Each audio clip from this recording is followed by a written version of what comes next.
Qual é o seu lugar na igreja? São diferentes histórias de vida, dons e vocações que nascem do mesmo chamado.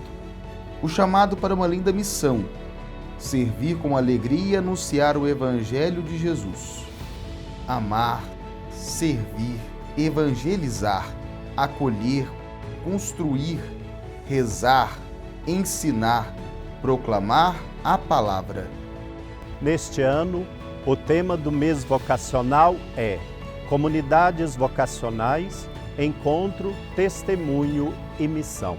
Na igreja, cada vocação é um chamado único. Todos têm lugar na missão de anunciar o Evangelho. O mês vocacional é um tempo privilegiado para discernirmos sobre o sentido da nossa vida, da nossa vocação e, de modo especial, o lugar que ocupamos e vivemos na igreja. E você, qual é o seu lugar na igreja?